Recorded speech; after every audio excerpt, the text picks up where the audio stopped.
Young Scrooge, A Very Scary Christmas Story by R.L. Stine. Part 1. Chapter 1. My name is Rick Scroogeman. I'm 12, and you might say I mainly like to have fun. I like to tease kids and goof with them, and give them a hard time and mess with them a little. You know, just to be funny. Some kids at my school, Oliver Twist Middle School, call me Sick Rick. Behind my back, of course. I don't get that. I think maybe they're jealous because they don't have as good a time in school as I do. Or maybe because I'm bigger than them and more grown up. I had a growth spurt last summer, and now I'm the tallest one in my grade. Polly Stimp, who plays forward on the Twisters basketball team, only comes up to my chin. Seriously. I call him Stimp the Shrimp. I'm tall, and I'm big. Yeah, I know it looks like I have a big belly hanging over my cargo jeans, but it's all muscle. Go ahead and punch me in the gut. Punch me as hard as you can. You'll see. But be careful because I punch back. Before I go any further, I want to warn you about something. I want to warn you that this is a ghost story. Maybe you don't believe in ghosts. Or maybe you think ghosts can be friendly and nice. Or maybe sad. Or maybe they need love. Or something icky like that. That's not what I learned.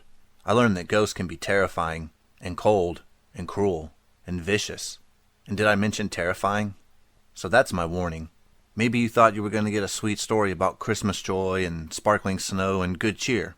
If that's what you want, go read Frosty the Snowman. Seriously, no one stands around singing Christmas carols all day in the Rick Scroogeman story. I guess I should also say that I'm afraid of ghosts, but that's the only thing I'm afraid of. Don't believe me? Test me. You'll see. I've been afraid of ghosts since I was a little kid. I saw a dark shadow moving on the kitchen wall, and there was no one in the kitchen who could have made that shadow. Whoa. Creepy, right? But enough about scary stuff. Being scared is not how I roll. Here's a good way to get to know me. You can read an essay I wrote for Miss Dorrit's class. She made us all write essays on what Christmas means to me. Gag me, please. Yes, it's almost that sick time of year. Time for my least favorite holiday. Why do I hate Christmas so much? Well, don't just sit there asking questions. Read my essay. Why I hate Christmas by Rick Scroogeman. I hate Christmas for 2 reasons. 1. They make us watch this terrible old movie in school every Christmas. It's called A Christmas Carol, and it seriously sucks. It's about a really old guy who is stingy and grouchy and mean to everybody. And 3 ghosts come to take him away and show him how mean and rotten he is. And they tell him why he should change and be nice, and why he should like Christmas. The movie is bad because it's in black and white. Also, the ghosts aren't scary at all. The special effects totally suck. But there's something even worse than that. The mean old man is named Ebenezer Scrooge. Like, why? As everyone knows, my family name is Scroogeman, so every year after we watch this dumb film, the kids in my class think it's a riot to start calling me Scrooge. Ha ha. Do I look like I'm laughing? I don't think so. But that's not the main reason I hate Christmas. I hate it because I was born on December 25th. That's right. Christmas Day is also my birthday. And does anyone ever remember to celebrate my birthday? No way. They're all too busy putting up lights and decorating the tree and singing carols and getting ready for the big day. Do you know the dumbest thing about Christmas? Decorating a tree. Because you spend hours hanging stuff on the tree. Hours. And then you just have to take it all off. Talk about a waste of time. Besides, Christmas trees make me sneeze. I'm allergic to them, and I can't breathe when we have a tree in the living room. But does anyone care if I breathe or not? Of course not. It's Christmas. Because of Christmas, I've never had a birthday party like every other kid I know. I've never been taken to Disney World or someplace cool. I never get to choose what's for dinner on my birthday. We always have to have a Christmas goose. Yuck. Who eats goose? And do I get birthday presents like every other kid? Of course not. I only get Christmas presents. And no one even talks about how old I'm getting and what an awesome guy I am. See, I get cheated. Cheated out of my birthday every year. And that's why I say, bah humbug. Like the old man in that movie. And that's why I hate Christmas. Can you blame me? Chapter 2. Let me tell you, I don't mean to brag, but Oliver Twist Middle School would be dull without me. Ask anyone. And if they say something bad about me, just remember what I said. They're totally jealous. I hate to say it, but there are a lot of losers in this school. And losers give me a pain. There's that loser Davy Pittman leaning over the water fountain. Ever since they showed that Christmas movie yesterday, Davy has been calling me Scrooge. What a fun guy. Watch me have a little fun with him. When Davy bends his head to get a drink, I cup my hands under the water. I fill up my hands, and then I send a big splash of water onto the front of his pants. Davy makes a gulping sound and steps back, staring down at the big wet spot on his pants. Oops, I say, and then I laugh. When Davy walks into class, everyone will see the dark spot on the front of his pants and think he had an accident. Funny, right? But now, Davy is stepping away from the water fountain, red-faced, scowling angrily at me. The kid had no sense of humor. That's his problem. No hard feelings. I slap him hard on the back. He goes sprawling into the yellow tile wall. Oops, I say again. What else can I say? Sometimes I don't know my own strength. The hall is really crowded. Everyone is heading to class. Some kids saw me push Davy Pittman into the wall. They probably think that was mean. They don't realize I was just having fun with him because he called me Scrooge. I see another friend of mine across the hall, closing up his locker. Jeremy London is a short, pudgy guy with curly blonde hair, freckles, and a goofball smile. He looks frightened when he sees me coming, but we're actually good friends. What do you want, Scrooge? Jeremy asks as soon as I step up to him. Uh-oh. He shouldn't have said that. I don't think he meant to, but it slipped out of his mouth anyway. Would you like a dancing lesson? I say. He tries to back away from me, but his locker is in the way. A dancing lesson? Yeah, I say, and I tromp down on the top of his sneaker as hard as I can with the heel of my shoe. Ow! He lets out a cry. That must hurt. He starts to hop up and down on one foot. I clap my hands in rhythm as he hops on one foot. Dance! Dance! Go, Jeremy! Go, Jeremy! I shout. It's so funny to watch him hop like that. I love giving dance lessons. It's one of my favorite jokes. I wave goodbye to Jeremy and make my way down the hall to Miss Dorrit's class. I have a big smile on my face. I'm thinking about Davy's wet jeans and how embarrassed he looked. And Jeremy hopping up and down like a one-legged kangaroo. Hey, does anyone have as much fun as I do?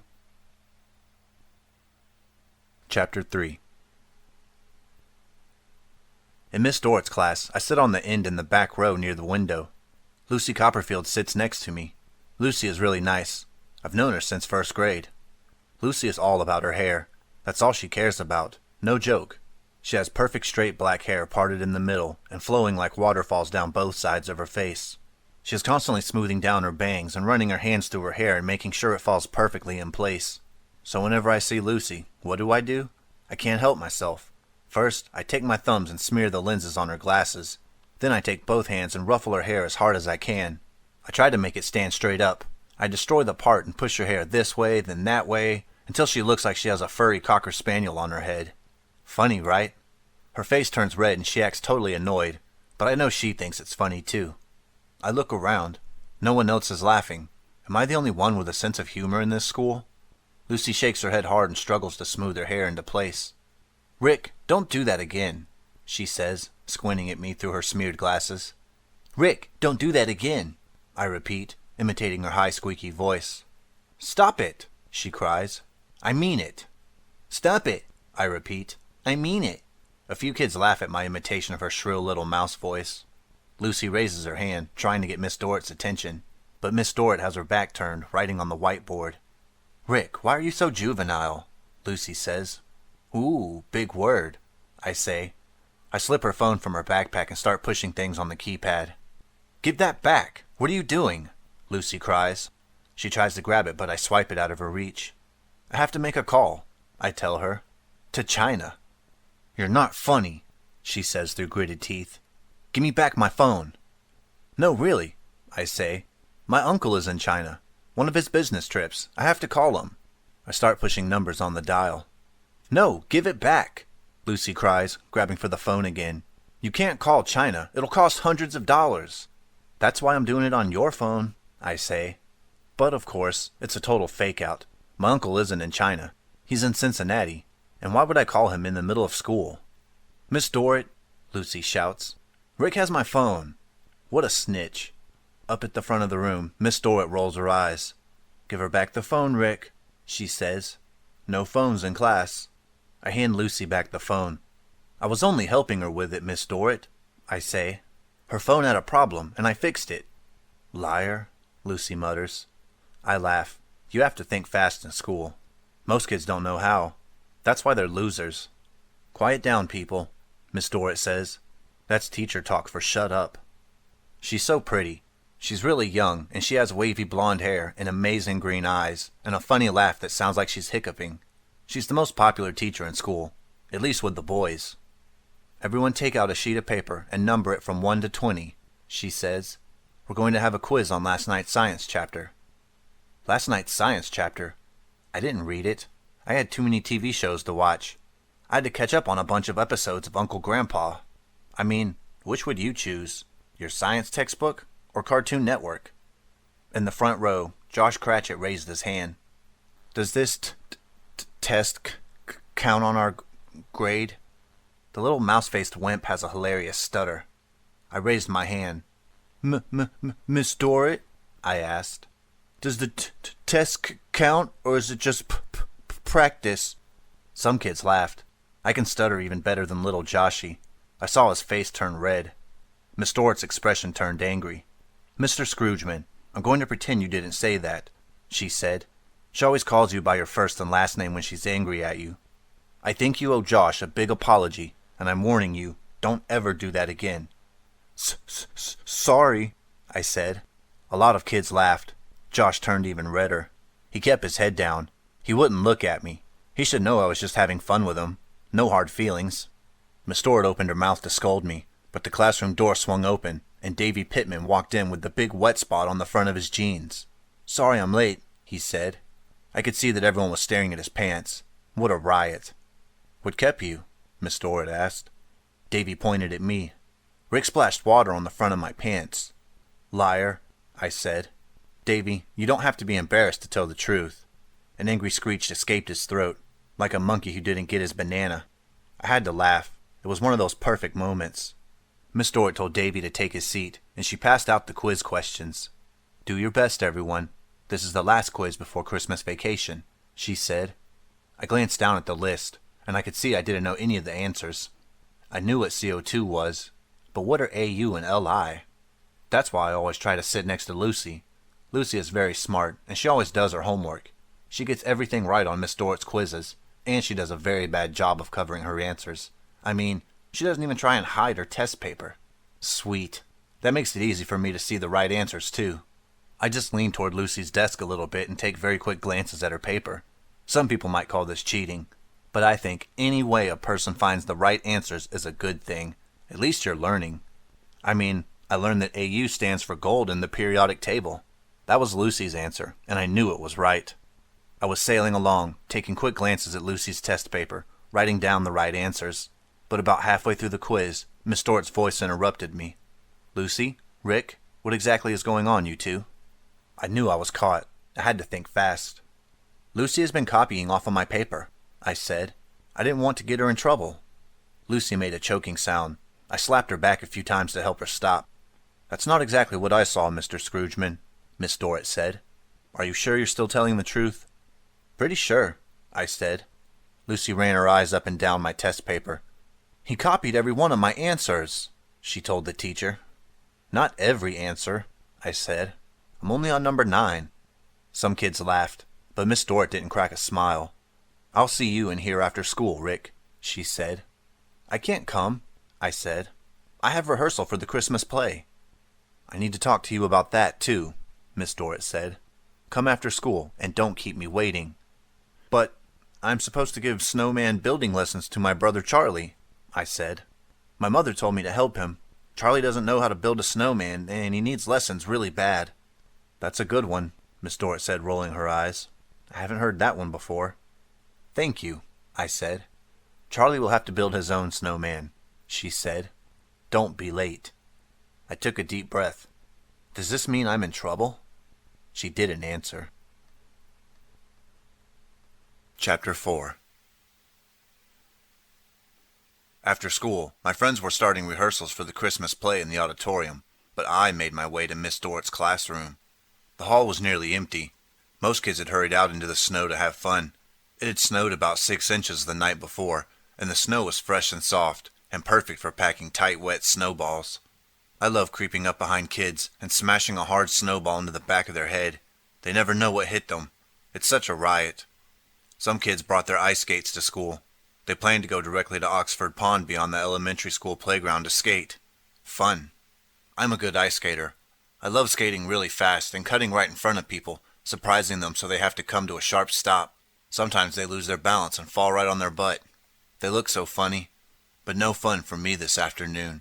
I knew I was heading into a lecture by Miss Dorrit. As I walked, I lowered my head and stared at the floor and practiced looking sorry for what I had done, whatever it was. I turned a corner, and wouldn't you know it, there was Josh Cratchit bending over in front of his open locker, pulling books from the locker floor.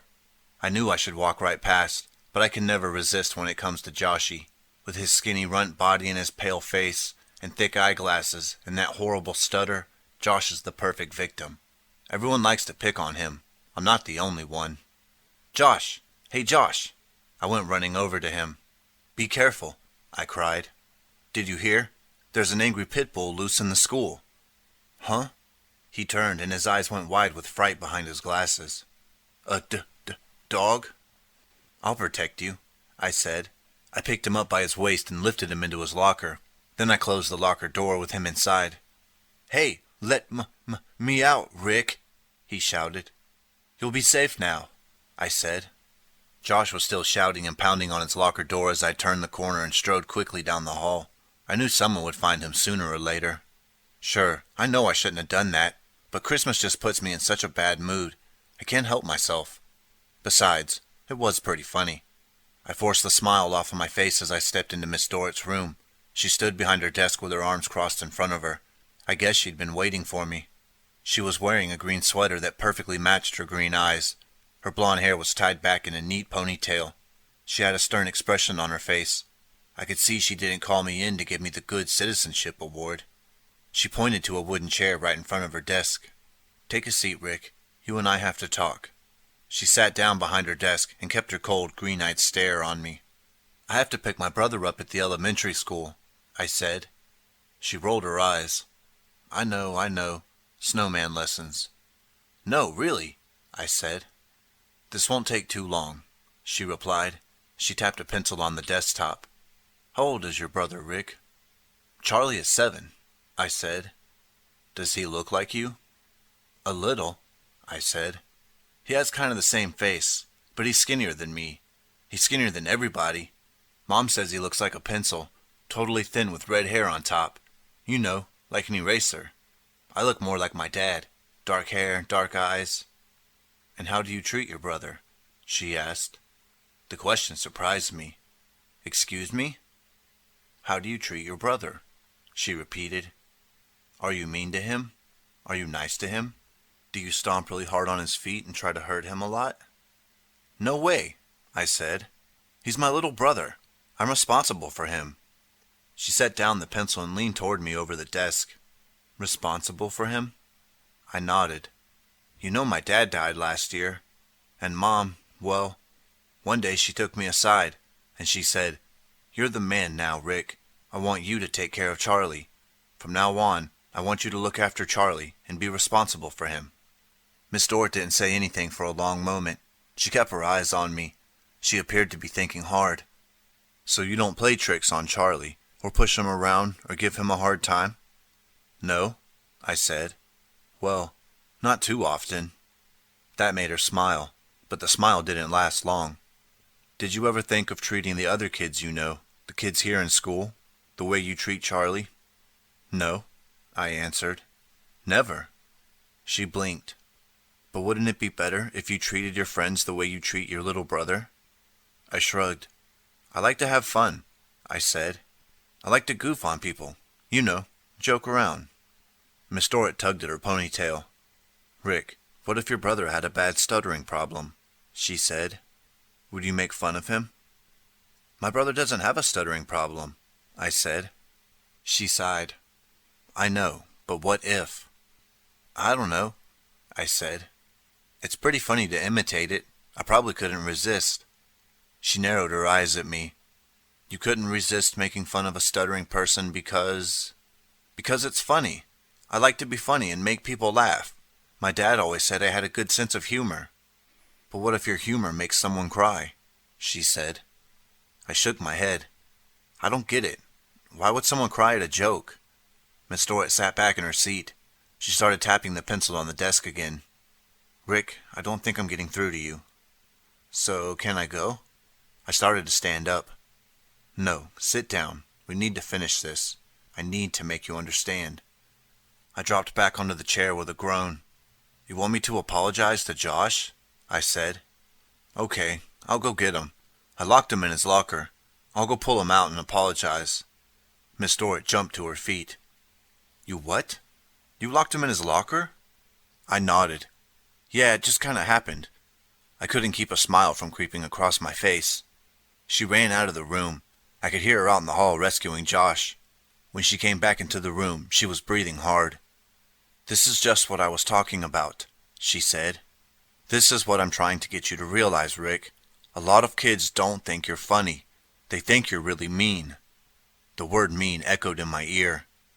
Huh? Me? I said. I couldn't keep the surprise from my voice. Me? Mean? Because I like to kid around? Miss Dorrit settled back in her chair. There are some things you need to learn, Rick. You tried out for a part in Mr. Pickwick's Christmas play, remember? Yes, and I was the best actor there, I said. The others who tried out were total wimps who muttered onto their chins. She locked her green eyes on me. Well, don't you wonder why you didn't get a part? Don't you wonder why Mr. Pickwick made you the stage manager instead of letting you act? I returned her stare. Because he's a jerk? She groaned. Rick, it really isn't a good idea to call your teachers names, especially in front of another teacher. She shifted in her chair. I don't think she was enjoying our talk. I know I wasn't enjoying it. Rick, you didn't get a part in the play because the other kids were afraid of you. They were afraid of what you would do to them on stage during rehearsals. They were afraid that you would bully them. Bully? I repeated the word. We've talked a lot in class this year about bullies, she said. You remember, don't you? I shrugged. I don't know any bullies, I said. I think they're probably only in books. She gazed at the wall clock on the far wall. I think we have to wrap this up, she said. But before you go, I just want to say a few more things to you. She kept talking, but I stopped listening to her. I was thinking hard. My mind was spinning because of what she had told me. The other kids didn't want me to be in the play. That's why I was stage manager. They didn't want me. They didn't want Rick Scroogeman. Miss Dorrit was saying something about the golden rule, but I didn't hear a word.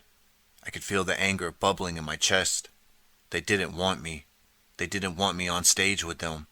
Suddenly, I knew what I had to do. I had to find a way to pay them all back. And guess what? I had a really fun idea.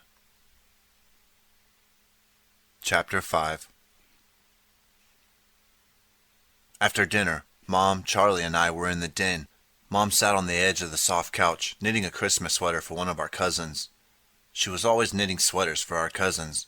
She never did one for Charlie or me, and I was glad because her sweaters always weigh a ton, and they're totally itchy. They itch you right through your shirt, right through your skin. Seriously. Mom had the Weather Channel on the TV. She's obsessed with the Weather Channel in winter. She likes all those snowy scenes of cars stranded on the highway and roofs collapsing under 6 feet of snow. She loves snow disasters. Mom has a good sense of humor, like me. Charlie was down on the floor in front of the coffee table. He had a big bag of jelly beans in his lap. I dropped down beside him and swiped the jelly bean bag out of his hand. Hey! He grabbed for it. Missed. Where'd you get these? I asked. Left over from Halloween, he said. They're mine. Give 'em back. Wow, look at that car stranded on an icy river, Mom said, pointing at the TV. How horrible. Jelly beans aren't good for you, I told Charlie. And these are stale. Jelly beans don't get stale, he argued. He's very bright for 7. Give them back. Tell you what, I said. Since I'm a nice guy, I'll share them with you. It's almost my birthday, right? So we can divide them up. I tilted the bag and poured them all into the rug. I started making piles. 2 for me, 1 for you. 3 for me, 1 for you. He made an ugly face and punched me in the shoulder. He's so skinny and lightweight, I could hardly feel it. Stop it, Rick. You're cheating, he whined. What are you learning in school? I asked him. He thought for a moment. We're learning about the different states, he said. Charlie, tell me what things you learned about the states, I said. He likes to show off about school stuff. He started to talk about California, and then Nevada. Then he moved on to Wyoming. While he talked, I gobbled up a handful of jelly beans. I figured if I could keep him talking, I could eat most of the candy before he finished. I ate about 2 dozen, and I saved him 5 jelly beans. He is my brother after all. "Mom, Rick ate my jelly beans," Charlie wailed. "I shared them with him," I said. Mom had her eyes on the TV. "Rick, I think I'm going to buy you new snow boots for Christmas," she said. I almost gagged. "Huh? Boots for Christmas? You're joking, right?" "He only saved me 5, Charlie complained. I took one out of his hand and ate it. "You need new boots," Mom said. "But not for Christmas," I said. "I already gave you my list, Mom. Snow boots were not on the list. I need the presents I put on the list." She set down her knitting and turned to me. "I'm a little worried about you, Rick. You had 20 gifts on your list. Why do you think you should get so many?" "You know why," I snapped. "Because it's my birthday, too. How unlucky is that?" I reached for another jelly bean, but the little pig Charlie had eaten all 4 of them. "Most kids have 2 days to get presents," I said. "But because my birthday is December 25th, I only have 1 day. It's totally not fair." "If he gets 20 presents, I want 20 presents," Charlie said, crossing his skinny arms over his skinny chest. "See what a bad influence you are on your brother," Mom said, frowning at me. "I really think you are being selfish, and you are forgetting the whole meaning of Christmas." "No, I'm not," I insisted. "The meaning of Christmas is to buy me lots and lots of presents." "That's not funny," Mom said. "I'm serious," I said. "Could I have another bag of jelly beans for Christmas?" Charlie chimed in. "I want a ton of presents, just like Rick." "Do you only think about getting presents? What about giving presents?" Mom asked me. "I'm just a kid," I said. "I don't give presents. I only get them." Mom shook her head. "Rick, you're making me very sad. I think you should go to your room now and think about what the real meaning of Christmas is." Okay, I said. I climbed to my feet, pushing my hand down on Charlie's head to help myself up. Then I strode quickly to my room at the end of the hall. I dropped down on the edge of the bed, but I didn't think about the meaning of Christmas. I pictured those kids who didn't want me to be in the Christmas play, and I thought about revenge. Chapter 6. I don't get nervous when I have to speak or read in front of the whole class. I know I'm good at it. A few mornings later, I strode up to the front of Miss Dorrit's class, swinging my essay at my side. Of course, I tromped really hard on Josh Cratchit's foot as I passed by him. I couldn't believe how loud he screamed. Who told him to sit with his big foot in the aisle? Miss Dorrit sat on the edge of her desk. Today she wore faded denim jeans and layers of red and green t-shirts. I stepped up next to her and raised my papers. "What is the title of your Christmas essay?" she asked. "My paper is called, 'Why I Hate Christmas,'" I answered. Some kids laughed. I saw Lucy Copperfield roll her eyes. Shamiqua Allen, sitting right in front of me, flashed me a thumbs down. Miss Dorrit squinted at me. "Is that really what your essay is about?" "I'm not joking," I said. "I hate Christmas." "Okay," she replied. "I think we're all a little surprised, but go ahead and read it." I cleared my throat and started to read. I read about how much I hated the old Christmas movie about Ebenezer Scrooge, and how Christmas is also my birthday, so I get cheated out of a whole day of presents. The class was totally silent as I read the part about how stupid it is to decorate a Christmas tree. When I finished reading, no one made a sound. I lowered my paper to my side. Miss Dorrit let out a long whoosh of air. "Well, that was certainly different, Rick. Has anyone else written a paper about how much they hate Christmas?" No hands went up, of course. They all wrote sickening papers about waking up Christmas morning, opening their Christmas stockings, and going to visit Granny. I made my way back to my seat in the back row. Josh Cratchit pulled his foot in, but not fast enough. I gave it another good hard stomp as I passed. He'll learn eventually. "You're totally sick," Lucy Copperfield said as I took my seat next to her. "Your face is making me sick," I shot back. We always kid each other like that. I took my thumbs and smeared her glasses. But I had more important things to think about. The first dress rehearsal for the Christmas play was after school. The first time the actors would be in their costumes. As stage manager, I was in charge of all the costumes and all the props. It was a big job, and I wanted to make sure I did it right. the Rick Scroogeman way. Mr. Pickwick, the school drama teacher, met me at the stage door to the auditorium. He's a big guy, in his 40s I think, with a round pink face and long black hair streaked with gray, all curly on his head. I don't think he ever brushes it. He always has a stubble of black beard on his cheeks, as if he hasn't shaved for a few days. And he wears the same outfit to school every day. Baggy khaki pants, a soft white shirt, very wrinkled, and a blue blazer that hangs down nearly to his knees and he never buttons. Mr. P always seems to have 12 things on his mind at once. He doesn't walk, he darts. I mean, he kinda shoots from one place to another.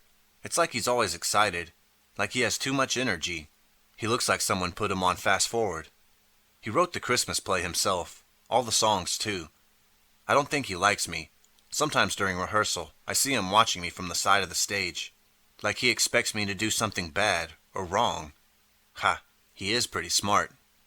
Can you help me with these buttons? Davy Pittman crossed the stage to Mr. Pickwick, holding up both sleeves of his ruffled elf shirt. Davy plays the leader of the elves. The whole play takes place in Santa's workshop at the North Pole. Santa was run over by a reindeer, and the elves have to take over. They all work day and night to make sure kids will have a wonderful Christmas, even without Santa. A family from Ohio with 5 kids arrives at the North Pole. They are looking for Santa Claus, but when they hear what happened to him, they pitch in and work, making toys beside the elves. They say it's their best Christmas ever. Gag me with a spoon. How babyish is that? But some of the jokes are funny, and the songs are pretty good, especially the reindeer rap, performed by 4 kids with antlers sticking out of their heads.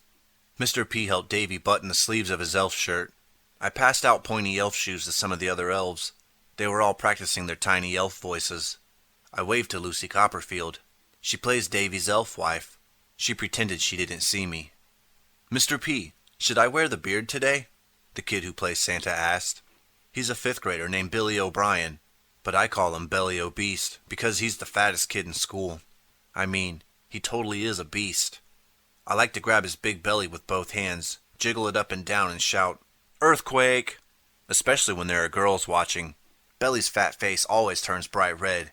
It's a riot. I held Belly's red Santa jacket and helped him squeeze into it. Then I fixed a long white wig on top of his head. "You look awesome," I said, "like a mountain with snow on top." I made sure Mr. P wasn't looking. Then I gave Belly a hard punch in the belly for good luck. "Places, people, places," Mr. P was shouting. "You all look wonderful in your costumes." He motioned with both hands. "Can I get all the elves lined up over here? Where's Miss Santa? I need Miss Santa stage right." Deborah Davis, who plays Miss Santa, was struggling to get her long apron tied behind her back. The strap kept getting caught in the red and green vest she wore over her long red dress. She hobbled toward Mr. P on her high-heeled red shoes. "Mr. P, there's something wrong," she said. She began scratching her side. Then she scratched her shoulder. The elves were all lined up, Davy Pittman at the front of the line. I saw that they were scratching too. Davy squirmed as he slapped at the back of his neck. Lucy Copperfield was bending over to scratch her knees. Belly Obese pulled off his Santa beard and rubbed his chin and cheeks. "People, what are you doing?" Mr. P demanded. "What is going on here?" I watched from the wings. Everyone on stage was twisting and squirming and scratching. I couldn't keep a big smile from spreading across my face. "Ants!" an elf shouted. "Look, I'm covered in ants!" "Me too!" Davy cried. He pulled an ant out of his elf shirt and held it up in front of him. "My sleeves! They're filled with ants!" The auditorium walls echoed with groans and cries as the kids realized they had ants crawling all over them. I don't understand," Mr. P cried. Some kids were sprawled on their backs scratching. Others were frantically pulling off their costumes. I saw ants scurry out of the clothes and over the stage. Ants crawled all over Belly's cheeks and forehead. "I'm covered in ants!" Lucy screamed, twisting and squirming. "Oh, it itches! It itches! Ow! They're biting me!" That made me laugh. Mr. Pickwick was tearing at his hair with both hands. His eyes were bulging, and his mouth hung open. I think he was in shock. But then he turned to me, and his expression changed. He blinked a few times. I could see a light bulb go on above his head.